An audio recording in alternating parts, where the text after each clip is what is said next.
반갑습니다. 나무 아카데미입니다.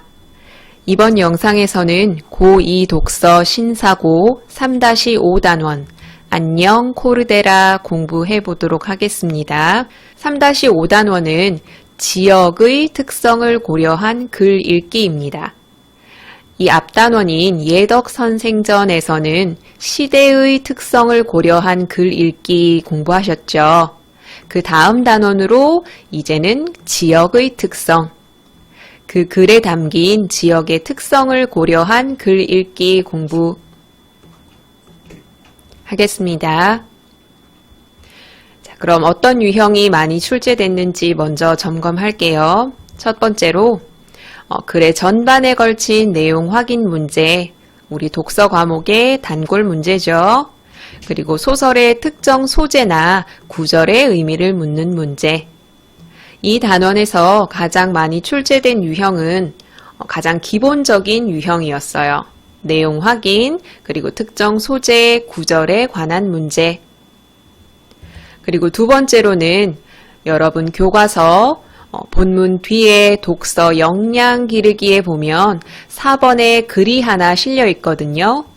이 안녕 코르데라라는 소설의 배경이 되는 이 지역의 사회 문화적 특성을 설명한 글이에요. 그 글을 보기로 제시를 하고 그 보기에 따라 안녕 코르데라를 이해하는 문제.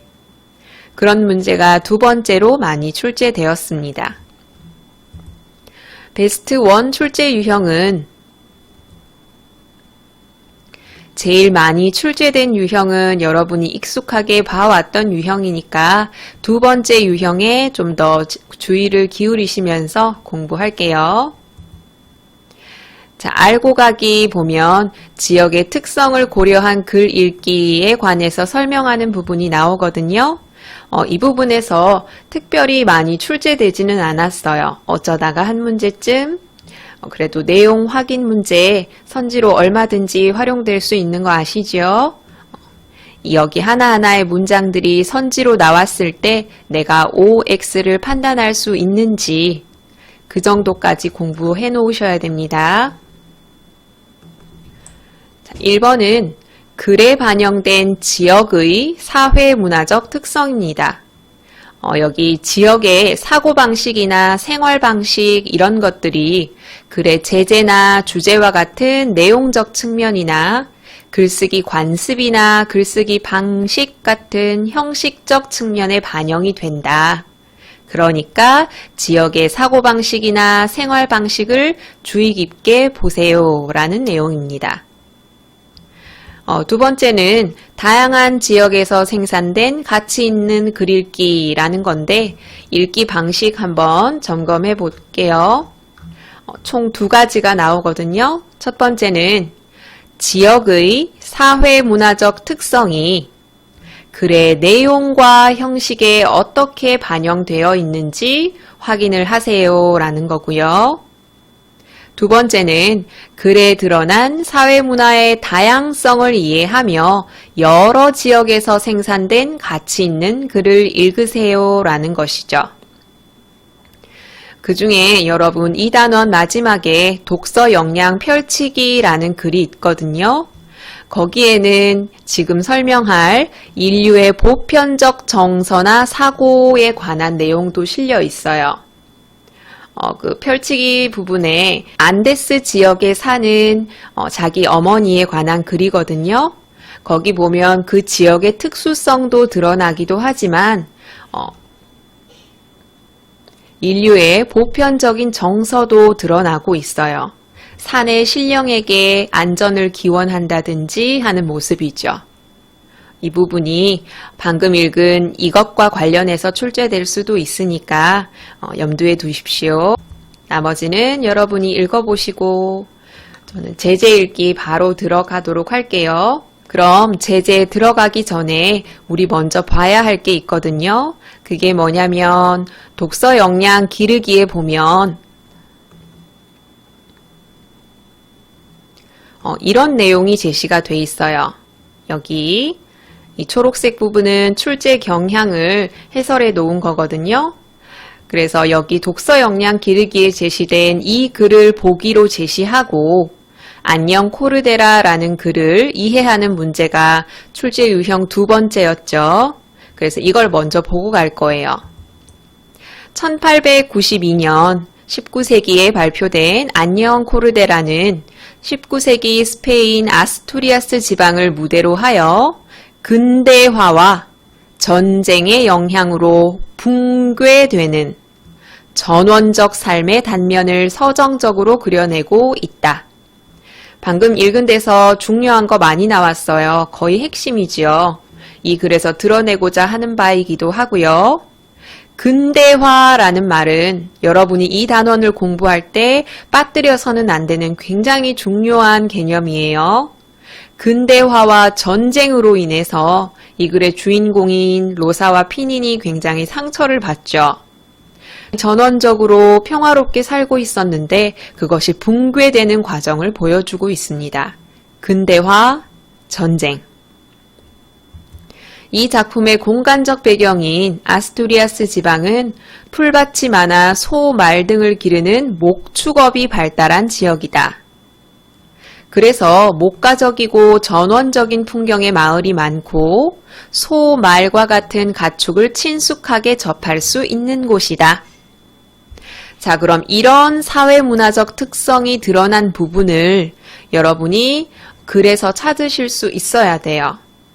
자, 이런 소, 말과 같은 가축을 친숙하게 접할 수 있는 사회문화적 특성은 윗글의 어느 부분에 드러났었죠. 코르데라라는 이름을 붙여주고 마치 소를 가족과 같이 친근하게 여기는 장면.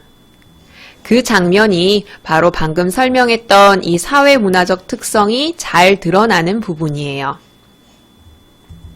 하나 더 나오죠. 또 이 작품의 역사적 배경이 되는 사건은 오비에도와 히혼 간의 철도 개통 및 왕위 계승권을 둘러싸고 일어난 카를로스 전쟁이다. 카를로스 전쟁 때문에 주인공이 끌려가게 되죠. 방금 읽은 이 글을 크게 세 가지로 나누면은 첫 번째는 근대화예요. 근대화의 부정적인 영향, 그리고 목축업이 발달한 지역이라는 것, 그리고 카를로스 전쟁. 우리가 배울 안녕 코르데라에 드러나는 이 지역에서 보이는 사회문화적 특성입니다. 이거는 지문 공부할 때 한 번 더 언급하겠습니다. 그럼 들어갈게요. 지문.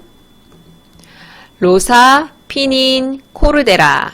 이렇게 셋은 늘 단짝이었다 라고 하면서 인물을 소개하고 글이 시작되죠. 여러분이 이 앞부분에서 초점을 두셔야 될 것은 특히 로사의 심리인데요. 로사가 전봇대에 대해서 어떻게 생각하는지 그것을 기억해 두셔야 돼요. 왜냐하면 여러분도 읽어보셨겠지만 로사의 전봇대에 대한 심리가 이렇게 글 앞부분과 글 뒷부분에서 차이가 나죠. 그것에 관해서 언급하는 문제가 많이 출제가 됐거든요. 그러니까 여러분은 로사가 여기서 전봇대에 관해 어떻게 생각하는지 초점을 두세요. 이 글의 공간적인 배경은 소몬테 목장이에요. 녹색 들판이 융단처럼 펼쳐진 목가적이고 전원적인 공간이죠. 아까 사회문화적 특성에 이런 언급이 있었습니다. 자, 그런데 이 삼각지대에 철길이 한 모서리를 잘라먹고 있었습니다. 좌우로 전깃줄을 평행하게 들이운 채 정복의 깃발처럼 그곳에 서 있어요. 이렇게 정복의 깃발이라고 비유된 대상이 바로 전봇대 되겠죠. 자, 전봇대는 로사와 피닌에게 신비롭고 무섭고 광활하고도 영원한 미지의 세계를 의미했대요. 자, 신비롭고 무섭고 미지의 세계로 여겼다. 자, 그래서 피닌은 곰곰이 생각하고 몇 날 며칠을 전봇대를 지켜봤더니 전봇대가 딱히 나빠 보이지는 않아요. 전봇대가 조용하고 아기가 없고 마을에서 동화되어 최대한 마른 나무처럼 보이고 싶어 한다는 것을 알게 되었다. 어린아이답게 전봇대를 사람처럼 묘사했죠. 그래서 피니는 전봇대에 대담하게 굴기 시작했고 통나무에 엉겨붙을 정도로 신뢰하게 됐다. 기어 올라가기까지 했대요. 여기서는 피닌과 로사의 성격 차이가 드러나죠. 처음에는 둘 다 무서워했지만 피니는 전봇대에게 친근감을 느끼고 거기에 가까이 가게 됐고 로사는 시간이 지나도 그다지 가까이 하지는 않고 전봇대의 귀를 가만히 대보는 것으로 만족했어요. 소극적인 성격이 드러나죠. 자, 로사의 심리 중요합니다. 자, 로사는 이 정도만으로 만족했는데 그 전봇대 안에서 소리가 나요.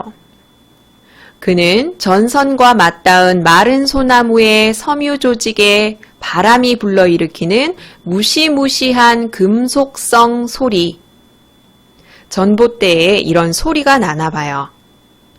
자, 무시무시한 금속성 소리는 여러분 근대화, 비정한 근대화를 상징을 하는데 아직 어린 로사는 그런 의미를 모르는 거죠. 그리고 이 무시무시한 금속성 소리, 이 글의 끝부분에 나오는 금속성 노래라는 구절이 있거든요.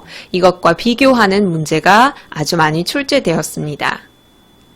무시무시한 금속성 소리에는 전봇대에 대한 로사의 어떤 견해도 들어가 있지 않아요. 그냥 있는 그대로 호기심, 그 이상도 이하도 아닌 겁니다. 그녀의 관심사는 오직 소리, 그 자체와 음색, 그리고 신비뿐이었다.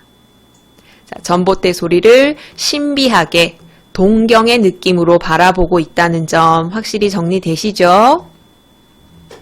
자, 이제 코르데라를 소개합니다. 전개 부분에 코르데라를 소개하는 부분은 사실 내용 확인 문제에서 별로 활용되진 않았어요. 내용이 상당히 무난하지요. 여기서 여러분이 짚고 가야 될 것은 아까 글 제일 처음에 우리가 보고 갔던 이 글에 드러나는 지역의 사회문화적 특성이 반영되어 있는 부분, 즉 목축업이 많이 발달돼서 소나 말 같은 가축 동물들을 친숙하게 접할 수 있는 그런 지역적 특성이 드러나고 있어요. 여기에 일단 코르데라라는 이름을 붙였고 그녀라고 칭하고 있어요. 당시 목축업이 활발하게 이루어져서 인간과 소가 친밀한 관계를 맺었던 그 지역적 특성이 드러나고 있습니다. 기억하십시오. 코르데라는 나이가 지긋한 암소죠. 성격이 상당히 차분해요. 온화하고 차분한 성격. 그녀는 코르데라는 자기를 사육하는 일을 맡은 어린 목동들의 놀이에 할머니처럼 어울렸다. 코르데라는 나이가 많죠. 많이 먹지도 않고 양도 줄었어요. 그리고 감시할 필요가 없어요. 뛰어넘을 필요도 없고 철길로 뛰어들 이유도 없어요. 코르데라 할머니 소는 그냥 편안하게 살고 있습니다. 그런데 철도가 개통해요. 난생 처음 기차가 지나가는 것을 보았을 때 코르데라는 미친 듯이 날뛰었다. 내용 확인 문제에 가끔 언급이 되거든요. 그렇게 평안하고 온화한 코르데라도 놀란 거죠. 그 가공할 괴물 때문에. 그런데 나중에는 익숙해져서 자리에서 일어나지도 않은 채 반감과 불신의 눈초리로 기차를 쳐다보기만 했고요. 나중에는 거들떠보지도 않게 되죠. 여기서는 코르데라가 점점 기차에 적응했다 정도만 아시면 되겠고요. 그 다음 부분에서는 위기가 등장하게 되죠. 쌍둥이 남매 로사와 피니는 누런 할머니 소인 코르데라를 사랑했고 코르데라도 남매를 사랑했어요. 상당히 정겹죠. 그런데 목장의 주인에게 밀린 돈을 내야 돼요. 근데 돈이 없어서 코르데라가 팔려가게 되죠. 결국 멀리 떨어진 카스티아 지방에서 온 낙찰자에게 팔리게 되고 코르데라는 기차를 타고 멀리 떠나게 돼요. 그래서 로사와 피니는 기차와 전선을 원망스러운 눈길로 바라봤고 작별의 시간이 오고 말았죠. 그 작별 부분에서는 아버지의 태도 정도가 문제에 언급이 됐어요. 로사와 피닌이 너무너무 슬퍼하니까 소리를 지르죠. 이놈들아 그만해라. 쓸데없는 짓 그만하라고. 대사만 보면 너무나 매정한 것 같지만 아버지도 술 기운에 녹초가 되어 술을 많이 마셨고 또 이렇게 소리를 지르는 목소리가 울음 섞인 목소리라고 되어 있죠. 이 둘의 아버지도 코르데라를 보내는 것을 매우 슬퍼하고 있다. 그리고 코르데라가 떠나는 장면을 청각적으로 묘사한 장면이 있어요. 자, 칠흑같이 어두운, 하필 떠나도 이렇게 어두운 때 떠나죠. 이별의 슬픈 감정을 극대화하는 배경이고요. 나중에는 코르데라 목에 있는 방울 소리밖에 들리지 않았대요. 그리고 방울이 소리가 점점 사라져 가는 거죠. 안녕 코르데라라고 계속 외치죠. 이 글의 제목에 해당이 돼요. 상당히 슬픈 내용이죠. 마지막으로 코르데라의 방울 소리가 들렸어요. 나 갈게 뭐 이런 인사 같죠. 그 방울 소리가 코르데라의 슬픈 탄식처럼 느껴졌다. 그리고 다음 날에 소몬테 목장으로 갔지만 코르데라는 없죠.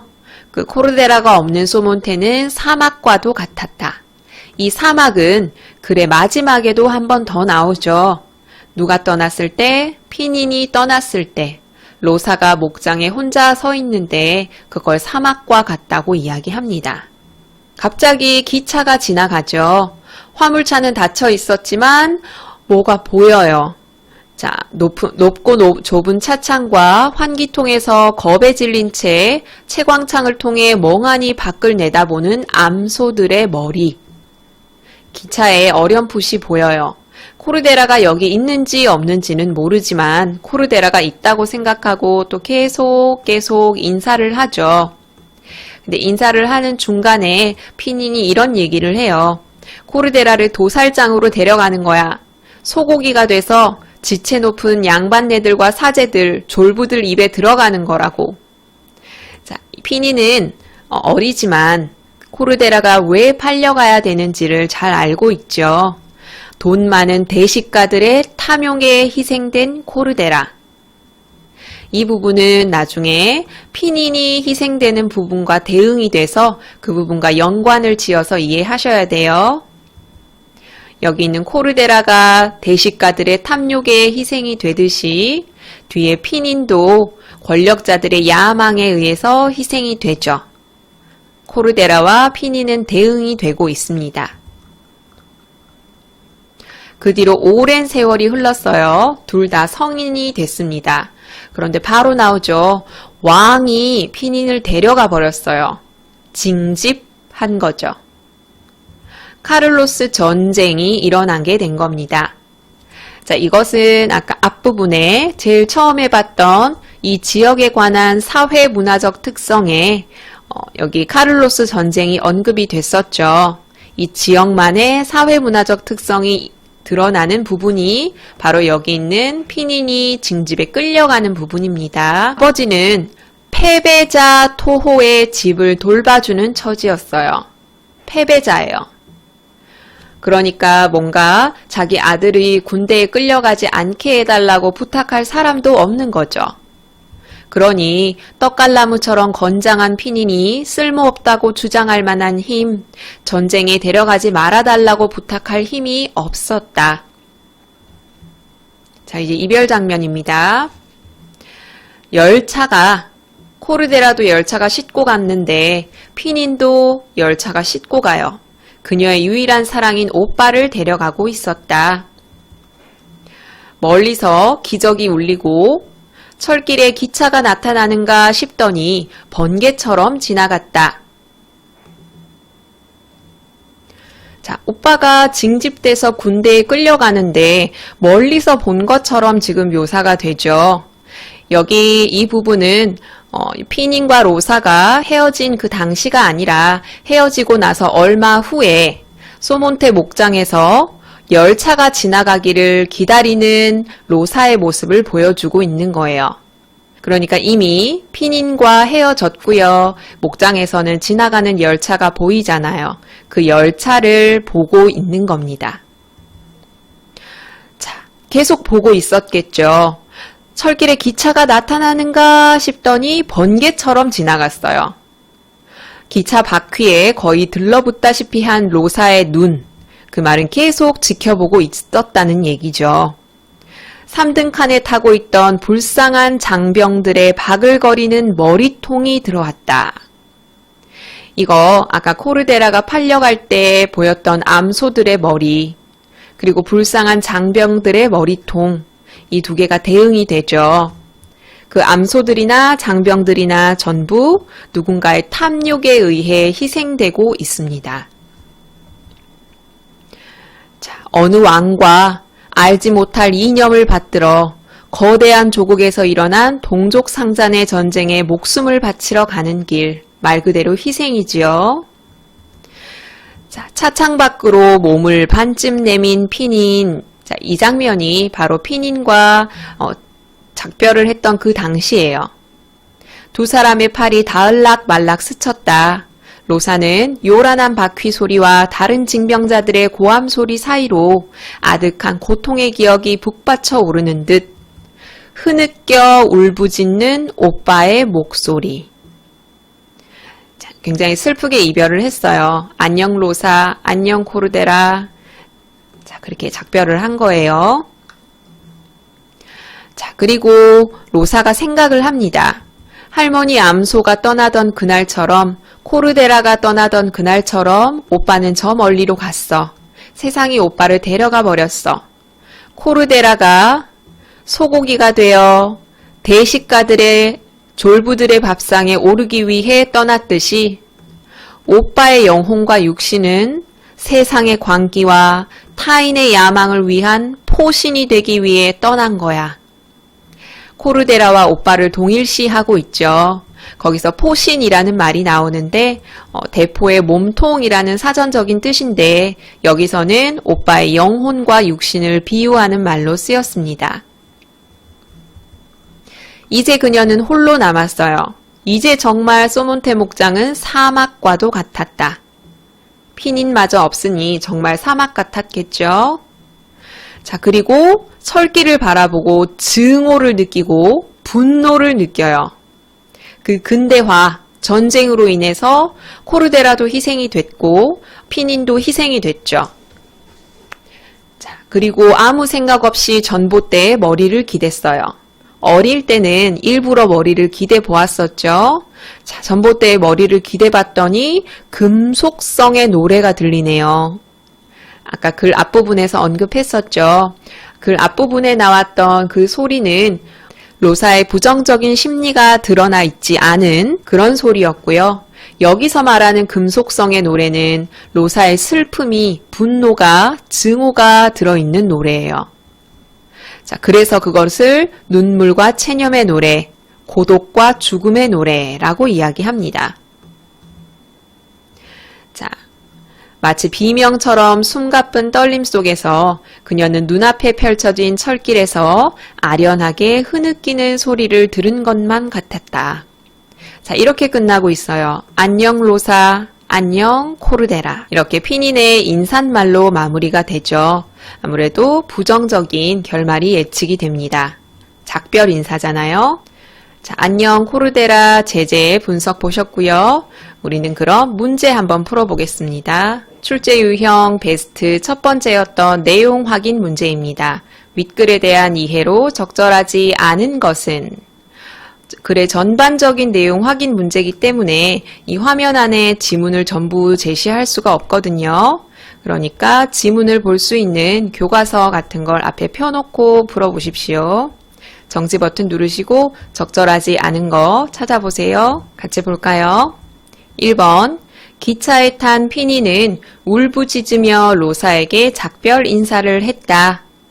자, 울부짖으며 작별 인사하는 부분은 바로 옆에 있죠.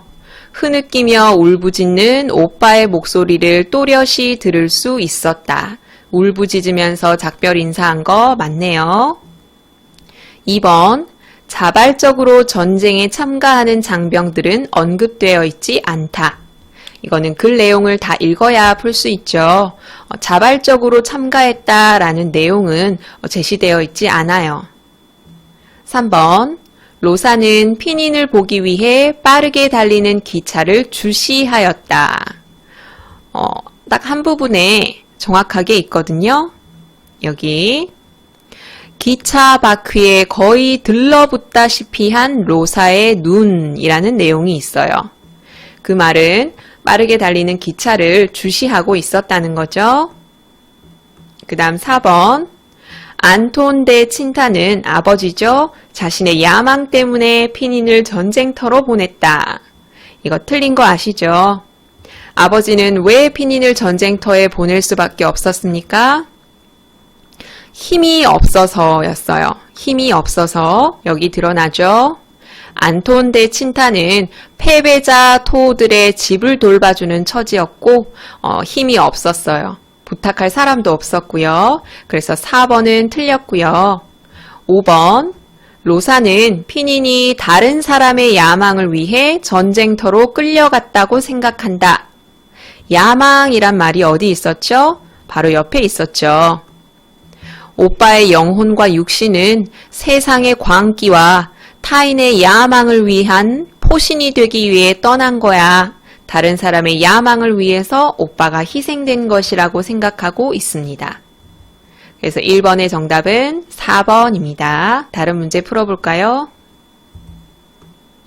전반적인 내용 확인 문제 말고도 이렇게 특정 소재나 특정 구절의 의미를 묻는 문제도 많이 출제됐어요. 다음 중 전봇대 소리에 대한 로사의 새로운 인식에 해당하는 것은 새로운 인식이라는 건 어린 시절의 그때의 인식이 아니라 성인이 되고 난 이후에 피닌이 징집으로 전쟁터에 끌려간 이후 전봇대에 대해서 부정적으로 생각하게 되죠. 증오하고 슬퍼하고 있어요. 그것에 관한 인식에 해당되는 것은 자, 여기는 쭉쭉쭉 적혀 있는데 이게 글 안에 진한 표시로 되어 있거든요. 같이 볼까요? 앞부분은 금속성 소리, 현기증 나는 박동, 지나가는 종이장이나 전선을 통해 쓴 편지, 난 모르는 두 존재가 주고받는 이해할 수 없는 언어. 이건 전봇대에 대한 로사의 새로운 인식입니까? 기존의 인식입니까? 기존의 인식이죠. 여기 보면 금속성 소리, 그냥 있는 그대로예요. 현기증 나는 박동, 그리고 지나가는 종이장이나 전선을 통해 쓴 편지, 난 모르는 두 존재가 주고받는 이해할 수 없는 언어. 이것은 로사가 전봇대의 소리를 동경의 대상, 미지의 대상, 신비로운 대상으로 인식하고 있는 인식이 바뀌기 전의 표현이고요.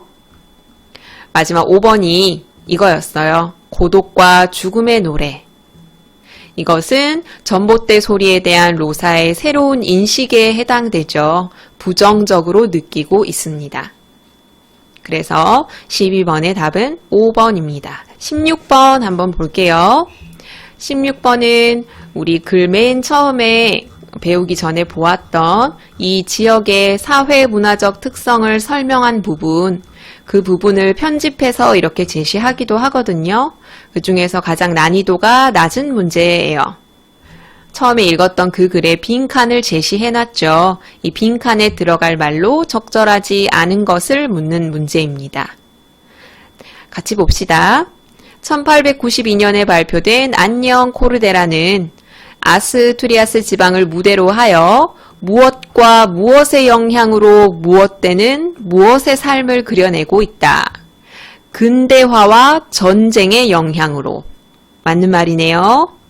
근대화와 전쟁의 영향으로 발전되는 전원적인 삶의 단면, 아닌 거 하나 보이시죠? 발전되는이 아니에요. 물론 발전되기도 했겠죠. 하지만 여기 안녕 코르데라에는 근대화의 진행으로 발전되는 모습을 보여주는 것이 아니라 그것 때문에 파괴되는 전원의 모습, 평화로운 모습을 그리고 있어요. 그리고 여기 발전 부분에 들어가야 할 말은 붕괴입니다. 그리고 여기는 철도 개통 및 왕위 계승권을 둘러싸고 일어난 전쟁이다. 이렇게 쉽게 나오면 이렇게 출제가 되고요. 자, 어렵게 나오면 이게 옆에 보시다시피 이렇게 기호를 활용해서 많이 출제가 돼요. 이 글에 드러난 것은, 드러나지 않은 것은 이런 식이거든요. 그 외에도 서술상 특징을 묻는 문제도 출제가 됐습니다. 자, 윗글의 서술상 특징으로 가장 적절한 것은 정지 버튼 누르시고 한번 찾아보십시오. 자, 같이 볼까요? 현재 시제를 사용하여 사건을 생동감 있게 전달하고 있다. 이 글은 현재 시제를 사용하지 않고 과거 시제를 전부 사용했거든요. 2번, 상징적 소재를 통해 근대화, 도시화의 폭력성을 드러내고 있다.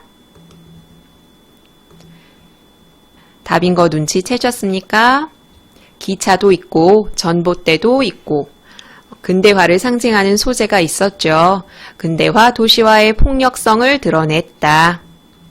그 다음 서술의 시점을 달리하여 사건의 의미를 다양하게 보여주고 있다.